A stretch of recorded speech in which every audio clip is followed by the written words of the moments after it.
हम बात कर रहे हैं पहला टेस्ट मैच जो पर्थ में हुआ था। हम सबको पता है कि इंग्लैंड ने टॉस जीता था और पहले बल्लेबाजी का जो है वो फैसला किया था। और अगर मैं आपको टीम्स बता दूं कि टीम्स किस तरह से थी फर्स्ट टेस्ट मैच में ऑस्ट्रेलिया वर्सेस इंग्लैंड की, तो वो कुछ इस प्रकार थी।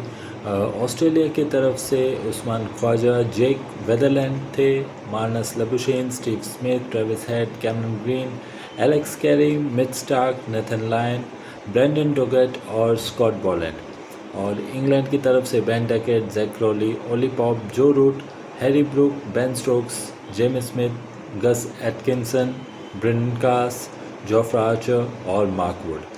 और ये पर्थ में खेला गया था ऑप्टा स्टेडियम में। और इंग्लैंड ने जो है वो टॉस जीतकर पहले बल्लेबाजी का फैसला किया था। तो चलिए शुरू करते हैं commentary, highlights, first test Ashes. Starc ने पहले ही ओवर में जो है वो जैक क्रोली को आउट किया था। और ये बहुत ही ऐतिहासिक था क्योंकि हम सब जानते हैं कि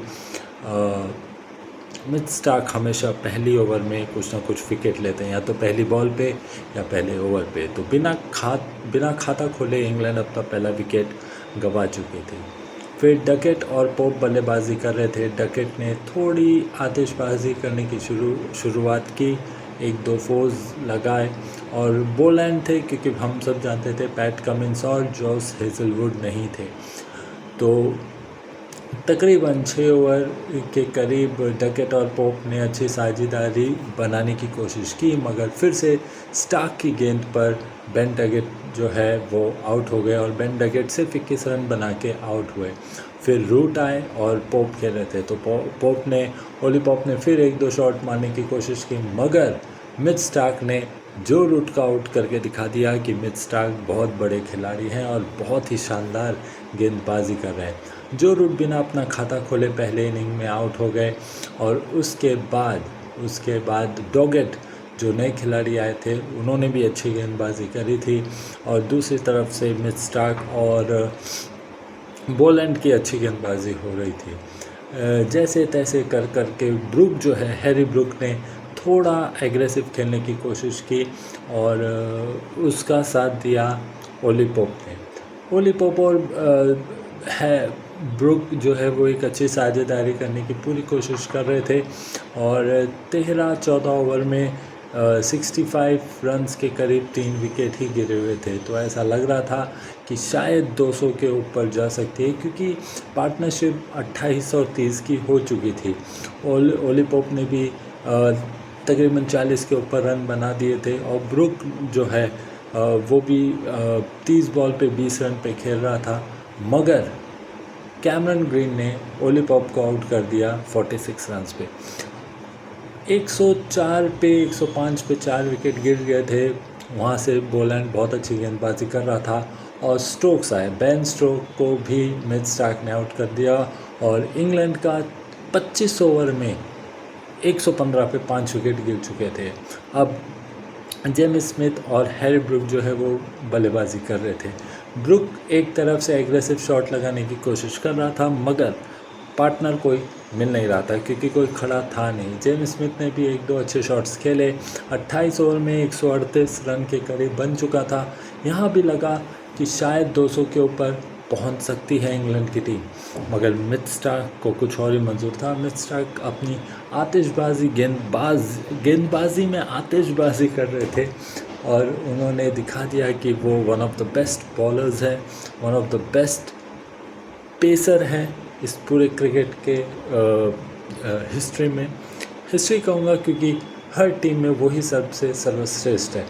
और फिर जैसा कि फिर ब्रूक भी 50 बना के आउट हो गए।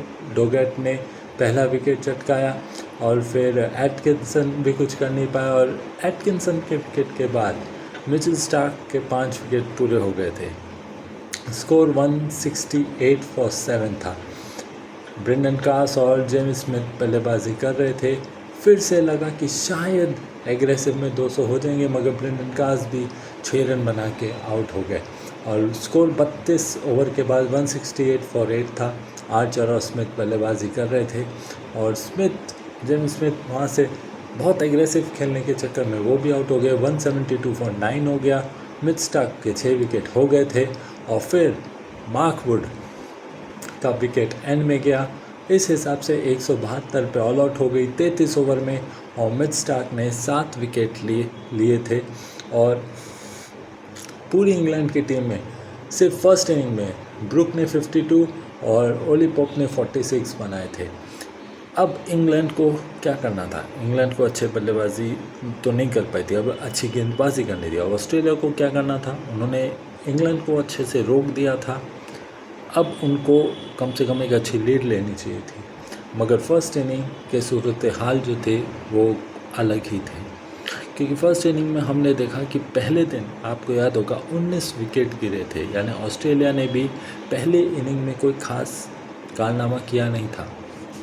मिच स्टार्क ने 7 विकेट ज़रूर लिए थे।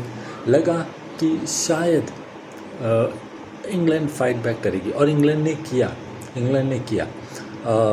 जो नए बल्लेबाज आए थे जेक वेदरलैंड वो भी 0 पे आउट हो गए और जोफ्रा आर्चर ने उनका पहला विकेट लिया। अब स्टीव स्मिथ और लेबुशेन खेल रहे थे और बहुत टाइट बॉलिंग हो रही थी फर्स्ट इनिंग में हम देख रहे थे 145 प्लस की स्पीड से वहाँ से जोफ्रा आर्चर बॉलिंग कर रहे थे, एटकिंसन बॉलिंग कर रहे थे 140 प्लस की स्पीड से। 6 ओवर में 6 रन थे और 1 विकेट। फर्स्ट इनिंग में जो बॉलिंग का कहर था वो एकदम लाजवाब था। ऐसा देख के लग रहा था कि शायद अगर ऑस्ट्रेलिया यहाँ अगर 200 या 150 भी चेस करने मिलता तो शायद नहीं कर पाती, मगर ऐसा कुछ था नहीं। जो विकेट हमें पहले दिन देखने मिला था वो दूसरे दिन हमें बिल्कुल देखने नहीं मिला। लेबुशेन और स्टीव स्मिथ ने कहा अपने बल्लेबाजी करने की कोशिश की, मगर जोफ्रा आर्चर ने मार्नस लेबुशेन को 9 रन पे 40 गेंदें खेली मार्नस लेबुशेन ने और 9 रन बना के आउट हो गए। वहीं दूसरी ओर ब्रेंडन कास ने स्टीव स्मिथ का विकेट ले लिया और अब स्टीव स्मिथ के विकेट के बाद 16 ओवर में 30 रन था और 3 विकेट गिर गए थे। अब ब्रेंडन कास ने उस्मान ख्वाजा को भी आउट कर दिया, उस्मान ख्वाजा भी 2 रन बना के आउट हो गए। अब ट्रेविस हेड दूसरी तरफ बल्लेबाजी कर रहे थे। 17 ओवर में 34 रन के करीब स्कोर था, 4 विकेट गिर चुके थे। कैमरन ग्रीन आए, कैमरन ग्रीन ने थोड़ा सा एग्रेसिव खेलने की कोशिश करी और तकरीबन 20 ओवर में 40 रन के करीब स्कोर था, 4 विकेट गिर चुके थे, मगर बहुत टाइट बॉलिंग हो रही थी। मार्क वुड, एटकिंसन कह लो या जोफ्रा आर्चर कह लो, इस समय ऑस्ट्रेलिया के लिए एक एक रन बहुत भारी हो रहे थे और 29 ओवर में बेन स्टोक ने अपने दूसरे ओवर में ट्रेविस हेड को 21 रन पे आउट कर दिया। 35 गेंदें खेली ट्रेविस हेड ने और स्कोर 31 पे 83 फॉर 5 था। उसके बाद बेन स्टोक ने अपना दूसरा विकेट कैमरन ग्रीन का लिया, वो भी 24 रन पे आउट हो गए। अब 33 ओवर में 96 रन्स थे और 6 विकेट गिर चुके थे। अब एलेक्स कैरी बल्लेबाजी कर रहे थे और मिचेल स्टार्क क्रीज पे थे, मगर 118 पे 7 विकेट मिचेल स्टार्क चले गए, 12 पे 12 बनाए और एलेक्स कैरी 25 रन पे खेल रहे थे। उसके बाद नेथन लायन और एलेक्स कैरी, मगर बेन स्टोक ने एलेक्स कैरी को भी आउट कर दिया और 37.5 ओवर में 121 पे 8 विकेट गिर गए थे। बेन स्टोक ने अपना 5वां विकेट लिया, किसके रूप में? बोलैंड के रूप में। और उसके बाद नेथन लायन बल्लेबाजी कर रहे थे। अब 121 पे 9 थे और ऑस्ट्रेलिया लगभग 50 रन कम थी और डोगेट और नेथन लायन बल्लेबाजी कर रहे थे। तो दिन ख़त्म होने तक जोफ्रा आर्चर ने तकरीबन 9 ओवर में 2 रन देके 2 विकेट लेके सिर्फ 9 रन दिए थे और ये बहुत ही कमाल की गेंदबाजी हो रही थी। और इस समय पहले दिन के ख़त्म होने तक ऑस्ट्रेलिया 49 रन पीछे थी और इंग्लैंड ने बहुत अच्छी वापसी करी थी। 19 विकेट गिरना पहले दिन में पर्थ जैसे विकेट पे ये काबिल तारीफ़ थी दोनों ही टीमों के लिए, ख़ास तौर से ऑस्ट्रेलिया के लिए भी और इंग्लैंड, जिस तरह से इंग्लैंड ने फाइट बैक किया है। अब दूसरे दिन का खेल लगा, दूसरे दिन भी यही प्रदर्शन होगा। पिच को लेके बहुत ऊट पटांग बातें चल रही थी। जैसा विकेट हमें कोलकाता में देखने मिला था पहले टेस्ट में, लग रहा था कि पर्थ में भी वैसे ही देखने मिलेगा, मगर सूरत हाल कुछ और ही था। अब दूसरे दिन का खेल शुरू होता है और मार्क वुड बहुत अच्छी गेंदबाजी करते हैं। डोगट और लायन थोड़ा सा क्रीज पे रहने की कोशिश करते हैं, मगर रन उनसे बनते नहीं है। बस किसी तरह फर्स्ट आवर दूसरे दिन के पहले घंटे वो कोशिश करते हैं कि क्रीज पर है, मगर 132 पे नेथन लायन आउट हो जाते हैं 4 रन बना के। अब ऑस्ट्रेलिया 40 रन पीछे था, यानी इंग्लैंड को यहाँ से फर्स्ट इनिंग के बाद 40 रन की बढ़त मिल चुकी थी और स्कोर हो गया था ऑस्ट्रेलिया का 132 और इंग्लैंड का 172।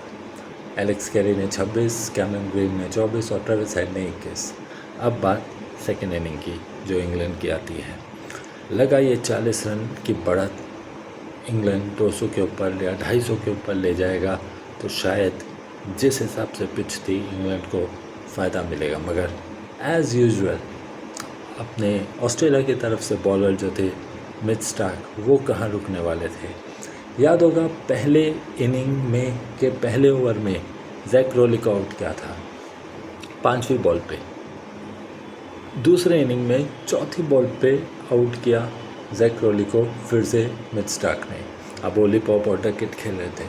अब लग रहा था कि शायद डकेट और ओली पॉप थोड़ा एग्रेसिव खेलेंगे। बैस बॉल जो अक्सर इंग्लैंड करती है वो कारनामा हमें फिर से देखने मिलेगा, और लगभग ऐसा देखने मिला भी था कुछ पार्ट्स में। क्रीज से बाहर आके शॉट्स खेलना, बहुत एग्रेसिव तो नहीं, क्योंकि उनको पता था कि कम से कम इस पिच पे 250 प्लस रन बनाना बहुत ज़रूरी है।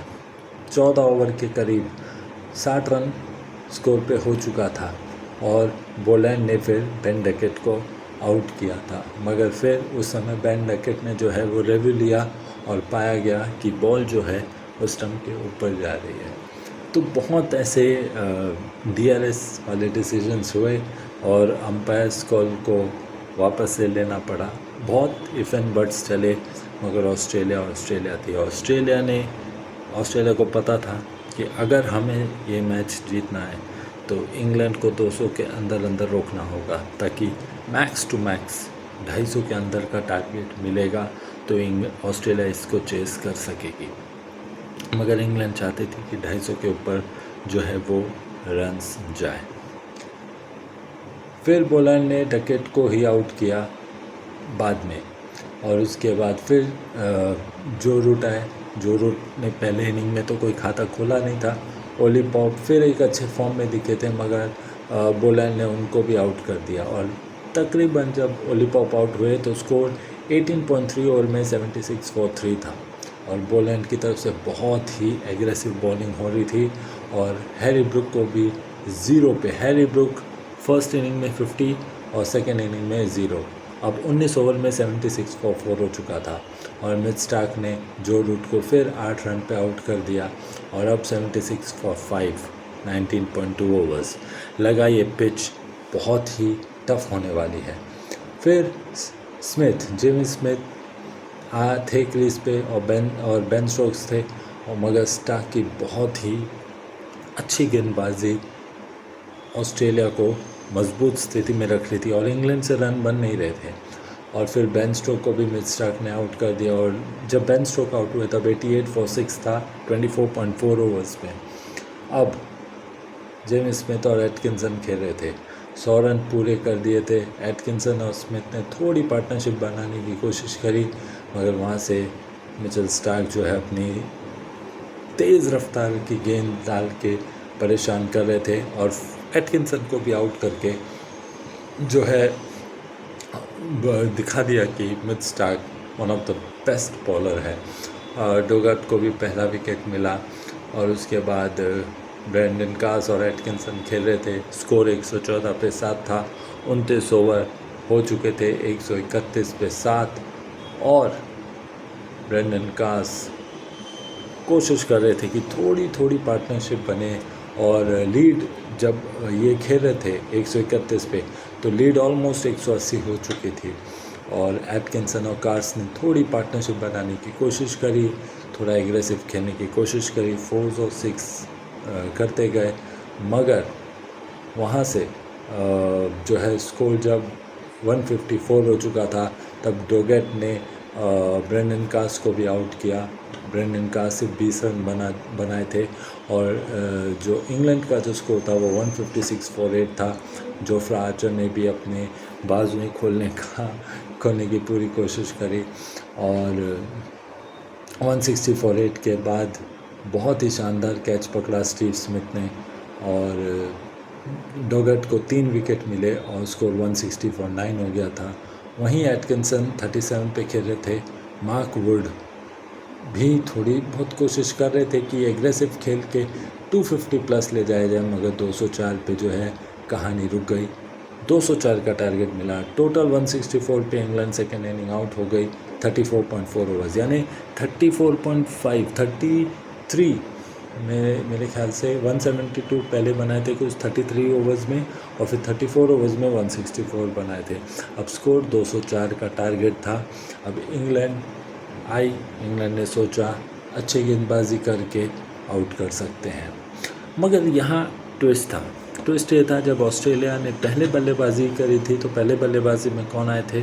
मार्नस लबुशेन और वेदरलैंड आए थे, लेकिन यहाँ ट्रेविस हेड को भेजा गया है। ये एक स्मार्ट मूव किया गया था और इस स्मार्ट मूव के चलते जो है ट्रेविस हेड को पहले भेजना ये एक बहुत ही एक ऐसी चीज़ थी कि इंग्लैंड समझ नहीं पाई कि ऐसे कैसे हो गया। उन्होंने प्लान कुछ और बनाया था, मगर ऐसा कर सकते हैं।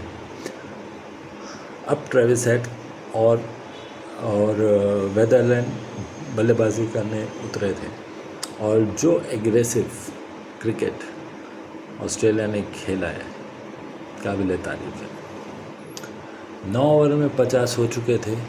ट्रेविस हेड 30 पे 30 बना चुके थे। अब ऑस्ट्रेलिया 150 रन दूर थी जीतने के और लगा था, और ट्रेविस हेड बहुत T20 फॉर्मेट में आ चुके थे। 33 बॉल पे 40 रन। एक स्मार्ट मूव ने पूरे ऑस्ट्रेलिया को बूस्ट कर दिया और ये 200 रन बहुत ही आसान हो गया। ऐसा लगा कि ये 200 रन शायद 20 ओवर में ही चेज हो जाएंगे, टू बी ऑनेस्ट, क्योंकि ट्रेविस हेड जो है वो T20 फॉर्मेट में आ चुके थे और उनका खूब साथ दिया वेदरलैंड ने। उन्होंने भी वो 10 ओवर क्रीज पे टिके रहे। हालांकि एक अपील ज़रूर हुई थी जो अंपायर ने रिवर्स किया था, वेदरलैंड को पहले आउट दे दिया था, फिर वो नॉट आउट रहे और ट्रेविस हेड ने फिर 50 बना दिया और वेदरलैंड आउट हुए। ब्रेंडन कास ने जेक वेदरलैंड को आउट कर दिया। वो 11 ओवर ही खेले और फिर ट्रेविस हेड और लबुशेन आए और 11 ओवर में 75, 12 ओवर में 75, 12 ओवर में 75, यानी आप समझ रहे हैं कि 72 बॉल पे 75, 6 रन प्लस 6 प्लस रन के रन रेट से खेल रहे थे। ट्रेविस हेड ने 50 बनाया और ट्रेविस हेड जानते थे अगर ये मैच जीतना है तो एग्रेसिव खेलना होगा। इंग्लैंड कोशिश कर रही थी कि विकेट वैसे ही मिले जैसे फर्स्ट इनिंग में मिल सकता है, मगर ऐसा हुआ नहीं।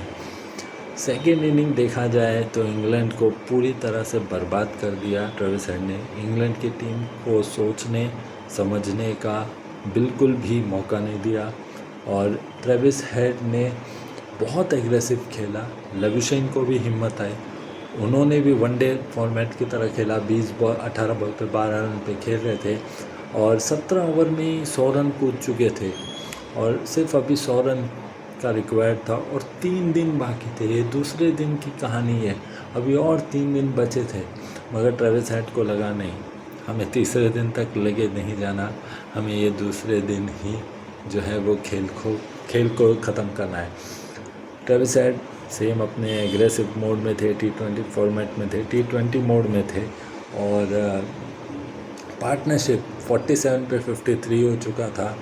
19 ओवर में तकरीबन 19.3 में 132 बना चुके थी। 21 ओवर में 140 प्लस बना दिया था। ट्रेविस हेड 67 बॉल पे 95 थे, 68 पे 99 थे और 69 पे उन्होंने ट्रेविस हेड ने अपनी सेंचुरी 100 बना दिया था। और यहाँ से जो है, यहाँ से कोई मौका था नहीं इंग्लैंड के पास बाउंस बैक करने का। ये जो मूव था, ये स्मार्ट मूव जो था, वो इंग्लैंड को बहुत भारी पड़ गया। और ट्रेविस हेड ने दिखा दिया कि वो क्यों टेस्ट है, वो क्यों इतने डेंजरस हैं। हम सब जानते हैं इंडिया के ख़िलाफ़ तो वो बहुत अच्छा खेलते हैं, मगर इंग्लैंड के सामने 25 ओवर में 162 और सिर्फ 40 रन्स चाहिए थे जीतने के लिए। लेबुशेन भी 43 पे 36 थे। जब एक साइड से एग्रेसिव बैटिंग होती है तो दूसरे साइड से भी रन्स निकलने लगते हैं। और कोई मौका था नहीं, कोई इंग्लैंड को एक रुपये का मौका नहीं मिला, 1 सेकंड का मौका नहीं मिला बाउंस बैक करने का। अब सिर्फ 27 रन दूर थी। 26 ओवर में 182 बना चुकी थी। ट्रेविस हेड 113 पे खेल रहे थे 79 बॉल पे। लेबुशेन 44 बॉल पे 40 पे खेल रहे थे।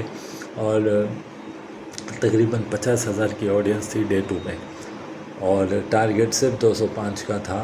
और मगर ट्रेविस हेड जो है वो 123 रन बना के आउट हुए। मगर जब वो 123 रन बना के आउट हुए, ऑस्ट्रेलिया ये मैच जीत चुका था। और अब सिर्फ जो है वो एक स्टीव स्मिथ ने आके बस इसको पुश कर दिया, मतलब जीत गई थी। अब जब ट्रेविस हेड आउट हुए तब सिर्फ 11-12 रन ही बनाने थे। 3 दिन बाकी था, लगभग 270 ओवर। और फिर बाद में लेबुशेन ने भी अपनी 50 बना दी। और 49 पे आई थिंक 49 बॉल पे लेबुशेन ने 50 बनाई है, 49 पे 51। और स्टीव स्मिथ ने जो है वो 1 रन लेके इस मैच को ख़त्म कर दिया। 28.1 ओवर्स 204, 28.2 ओवर्स 205 और तकरीबन 6+ के रन रेट से जो है ऑस्ट्रेलिया ने ये पहला टेस्ट मैच पर्थ का जीता। पहले दिन का विकेट और दूसरे दिन के विकेट में ज़मीन आसमान का फ़र्क था। और ऑस्ट्रेलिया पहला टेस्ट मैच पर्थ का 8 विकेटों से जीत गई। ये रहा फर्स्ट टेस्ट मैच के highlights. Commentary by Nitin Chaudhary. उम्मीद करता हूँ आपको ये कमेंट्री पसंद आई होगी। आपको पहला टेस्ट कैसा लगा ज़रूर बताइए, अगर आपने देखा है, और क्या आप एक्साइटेड है दूसरे टेस्ट के लिए। और आप ये भी बताइए कि क्या इंग्लैंड अब बाउंस बैक कर पाएगी, क्योंकि ऑस्ट्रेलिया ने जो किया है, अब इंग्लैंड की हिम्मत है नहीं बाउंस बैक करने की। टू बी ऑनेस्ट, इंग्लैंड का मनोबल बहुत टूट चुका होगा, ख़ास तौर से ये सेकेंड इनिंग के परफॉर्मेंस के बाद। और यही दर्शाता है कि इंग्लैंड को आप कहीं भी खिला लो, माफ़ कीजिएगा, ऑस्ट्रेलिया को आप कहीं भी खिला लो, आप ऑस्ट्रेलिया को हरा नहीं पाओगे। इंडिया भी सफल नहीं रहा था जब इंडिया गई थी लास्ट दिसंबर में ऑस्ट्रेलिया। और अभी ठीक 1 साल बाद एशेज़ में हम देखते हैं कि इंग्लैंड भी असफल ही दिखाई दे रही है आफ्टर फर्स्ट टेस्ट इन पर्थ। दूसरे टेस्ट में अभी समय है, मगर उम्मीद करते हैं ये एशेज़ 1 साइडेड ना हो और इंग्लैंड जो है वो अपना दमखम दिखाए और सेकंड टेस्ट में कमबैक करे। सेकंड टेस्ट के हाइलाइट्स में भी कमेंट्री करेंगे, उम्मीद करेंगे आपको पसंद आएगी। धन्यवाद।